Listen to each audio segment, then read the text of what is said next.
Okay, here we are. We're back for the next installment of the kind of the sock anatomy and demo. We're gonna do the heel right now, and I do a wrapped heel.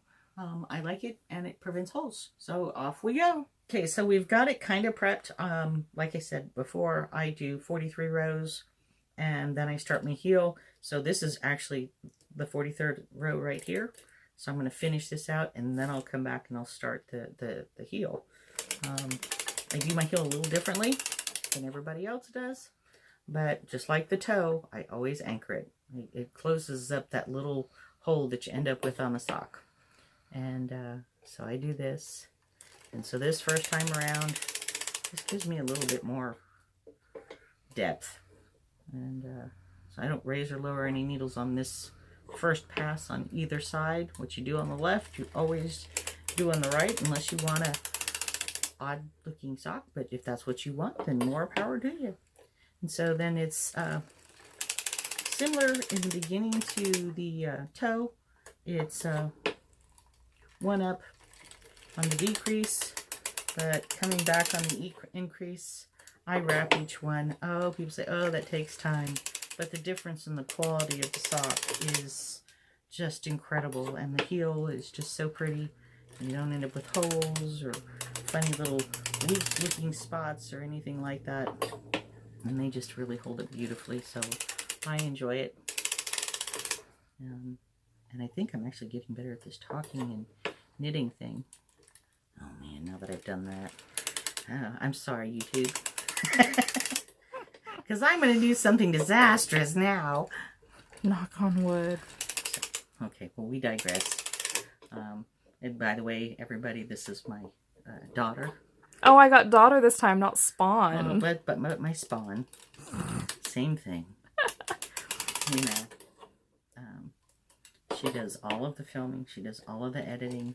She does all those wonderful things for me, for all of this stuff. So without her, I've said it before, none of this would be possible, but it really is true that she's really what keeps, she's the glue, because I can do this stuff, but I don't know how to film all that stuff. I could figure it out. I don't want to. She enjoys it. More power to her. Okay, so back to our heel weights.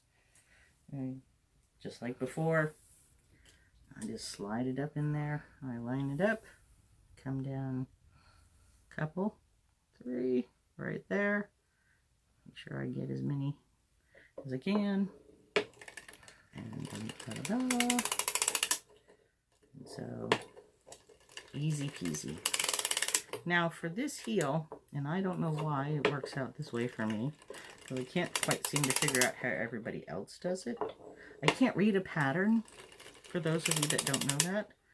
And I can't knit or crochet. I can crochet a chain, but I can't do any of that stuff by hand. I can't read a pattern. They don't make sense to me.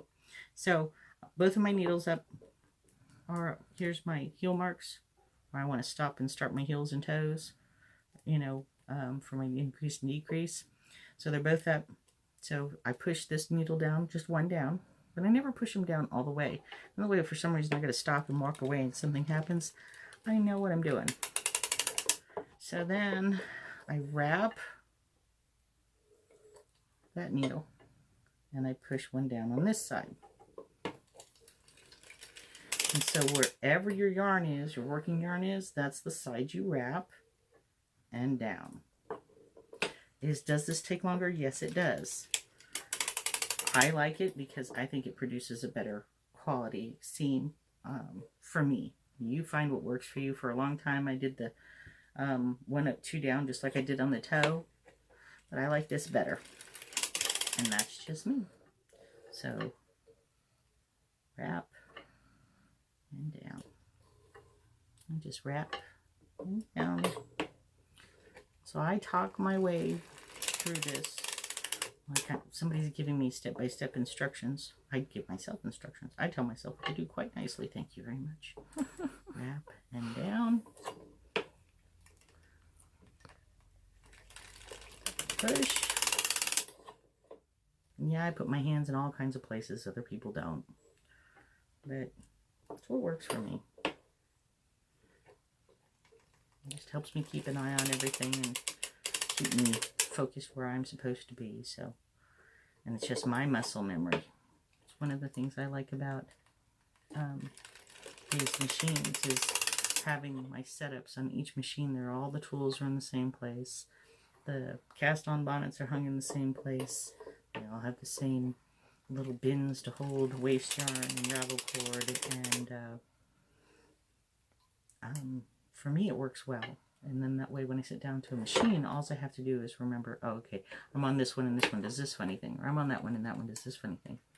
So we do have a new member of our CSM family that arrived late last week. Her name is Sanabini. Actually, it's Sanebini, but we used to tell people it was an island off the coast of Italy when I was in high school. And it's a tribute to me and my two best girlfriends that hung out together quite a bit in high school. And Sarah is Deb is Neb, and I is for Ann, and Nee is for Cindy. So we were Sanebini. We made t-shirts and did all kinds of goofy stuff. But I believe we're going to send that little beauty to Dave Lord in Canada. She's about 100 and change, and she could use a makeover. So now here I am at the half mark here, and I'm going to wrap just like I wrapped this one back here. See, it's wrapped right. Is it wrapped right there? So wrap one and down. Oh, it's not wrapped yet. I did something funny, but that's okay. Did I do something funny? No, I didn't do anything funny. Yeah, so now we wrap this one. Okay. So,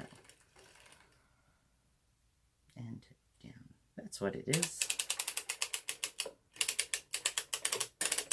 Okay, and up.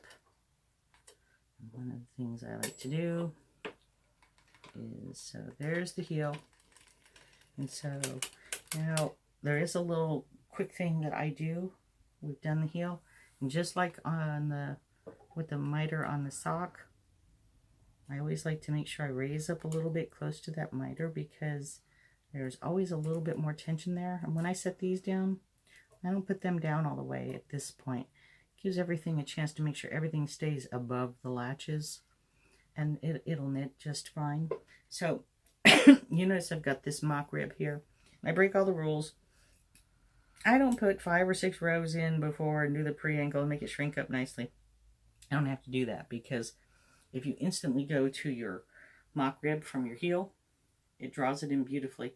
So this is where, right after the heel right here, and then so this kind of tapers in. There's your ankle right through here, and then with the cuff, because I like the crew length, so it contours nicely. So I don't have to do all that. But one of the things I do is I count 1, 2, 3, 4. I get to the 5th needle. I pull that puppy up. And I do this the rest of the way around.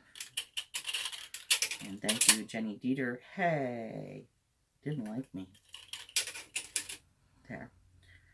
So 2, 4, pull up the 5th. 2, 4, pull up the 5th. 2, 4, pull up the 5th. And I just talk to myself when I'm doing a sock all the way through like this because I'm the crazy old sock lady. It's okay, I can talk to myself. I'm the village crazy lady. That's all right, I'm the village crazy lady. That's my job. That's my job. Okay, so then I take this and I simply just put it on top of the needle. And in this particular case, because I'm knitting that way, this helps if you put this back. Haha! Because otherwise the other needles can pop out while you do this. But I just get it where it shows, and it just automatically just closes and comes right back out and doesn't get snaggy or anything like that. Now, some people say, oh, that's not the right way to do it. Yeah, this is what works for me. I like it this way. I don't get the little rolled up bits at the front of my ankle, which was gloriously pointed out by the spawn that's filming. And she's like, I don't like that. And I was like, oh, I have to find a way for her to not like it. So I did. Okay, so we are on the equivalent to row 1. At this point, what I do is I make sure I leave my heel weights in. I leave my the sock weight in. It's in the toe, and I count out 64 rows. But because I'm right after that miter, I'm still going to go slowly. So this is still row 1. And hey guys, thanks for checking in and watching us taking care of the heels. I hope you learned something, you found something useful. We'll see you next time. Check out the next installment. It's the cuff.